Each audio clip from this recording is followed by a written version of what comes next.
အားလုံးပဲမင်္ဂလာပါ one trade party theory နဲ့ကြိုဆိုလိုက်ပါတယ်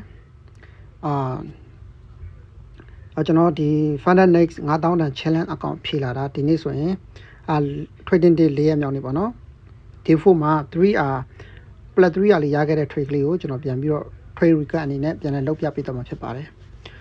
9000တန် challenge ကိုကျွန်တော်တရက်ကိုတစ် trade ကို 1% နဲ့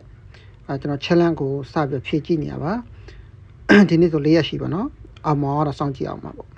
ဟုတ်ကဲ့ပါကျွန်တော်ည trade လေးကိုကျွန်တော်ပြန်လဲပြီးတော့ trade recap လေးတော့အောင်ကျွန်တော်က New York AM session only ပဲ trade ပါတယ်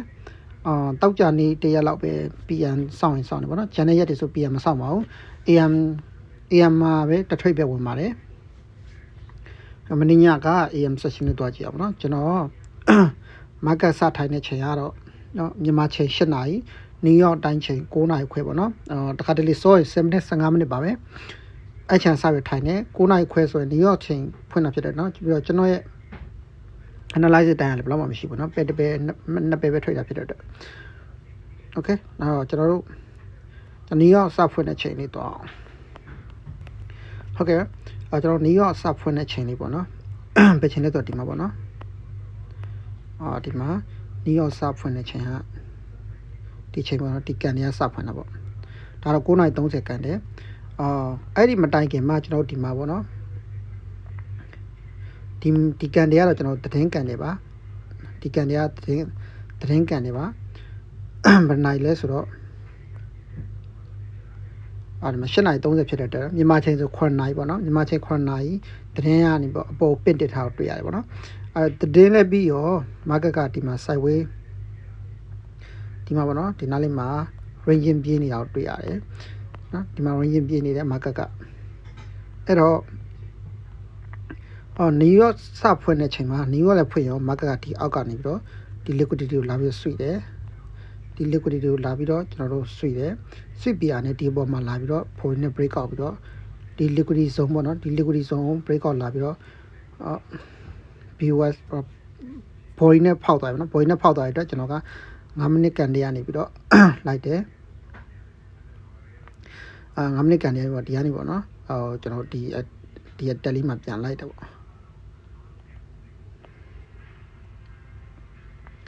1 minute ကိုကျွန်တော်ဒီတက်လေးမှာပြန်လိုက်တယ်ပေါ့နော်ဒီ store လောက်တော့ဒီနားလေးထားတယ်ပေါ့နော်ဒီ gap လေးကိုလွတ်အောင်ထားတယ် store လောက်တော့ဒီ gap လေးကိုပေါ့နော်ဒီမှာ gap ရှိတယ်အဲ့ gap လေးကလာပြီးဖြည့်နိုင်နေတဲ့အတွက်အဲ့ gap လေးလွတ်အောင်ထားတယ်ထားတာတော့ကျွန်တော်တို့4နာရီရဲ့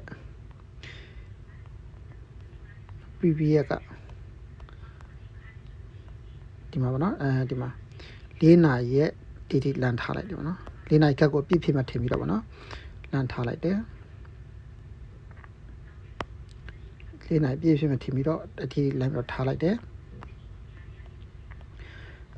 1 to 1 to 5R ပေါ့နော်1 to 5R ထားတာပေါ့1 to 5R ထားတယ်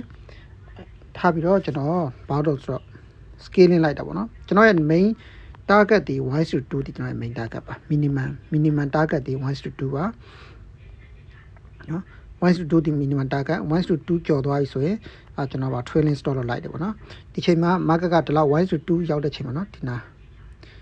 market ကဒီနာရောက်တဲ့ချိန်မှာကျွန်တော် break even ထားတယ် break even ထားလိုက်ပြီးတော့ market ကဒီ1 to 3ပေါ့နော်1 to 3ရောက်တဲ့ချိန်မှာကျွန်တော်ဒီနားလေးကို break ဒီ stop လို့ဒီ1 to 2ကနာလာထားတယ်1 to 2ကနာလာထားတယ်2ကနာထားပြီးတော့ price ကပေါ့နော်ဒီနားလေးကိုရောက်သွားတဲ့ချိန်မှာကျွန်တော်ရဲ့ဒီ trailing stop လို့ပေါ့နော်ကျွန်တော်ရဲ့ဒီ trailing stop လို့ကျွန်တော်ဒီနားလေးကိုလာပြီးတော့ထားလိုက်တယ်ဒီ candle လေးအောက်မှာပေါ့ဒီ candle လေးအောက်မှာလာထားလိုက်တယ်market ကပြန်ကျလာပြီးတော့ကျွန်တော်ရဲ့ trailing stop လို့3ရအောင်ထိပြီးတော့မနေ့ညတော့ထွက်သွားပြီပေါ့နော်ဒီ trade လေးက3ရရတဲ့ trade လေးပါလောလောဆယ်ထိပေါ့နော်လောထိတော့ market ကပြန်ကျနေပေါ့နော်ကျွန်တော်ရဲ့ target 5R ထိတော့မရောက်ဘူး 4R နေ 4 hour ရဲ့ gap ကိုအပြည့်မဖြည့်ပဲနဲ့ပေါ့နော်ခဏလေးကနေပြန်ပြီးဆင်းလာနေအောင်တွေ့ရတယ်ပြည့်မဖြည့်ပေါ့နော်ကဲတဝက်ကနေပြန်ဆင်းလာနေအောင်တွေ့ရတယ်ဒါတော့လောလောဆယ်လက်ရှိအချိန်ပေါ့နော်မင်းညတော့ကျွန်တော်ဒီ3 hour နဲ့ထွက်သွားတယ်ပေါ့နော်အဲ့တော့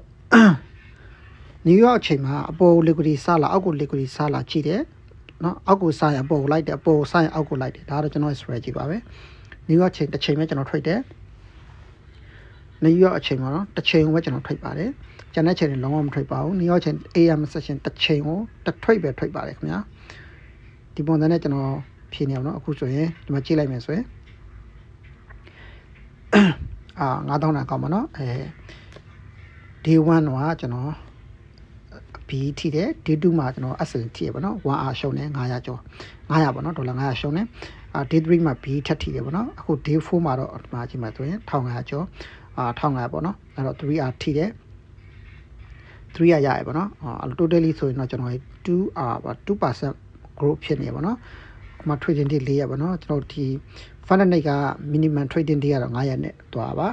အဲ့တော့ AC ပေါ့နော်မှာ 2R ပဲရသေးတယ် 2% ပဲရသေးတယ်ဆိုတော့နောက်ထပ် 6% ဆက်ပြီးရှာရအောင်ပါ Okay အားလုံးပဲကျေးဇူးပါနောက်ဗီဒီယိုမှာကျွန်တော်နောက် analysis ဗီဒီယိုမှာပြန်ပြီးတော့တွေ့ကြပါအောင်မယ်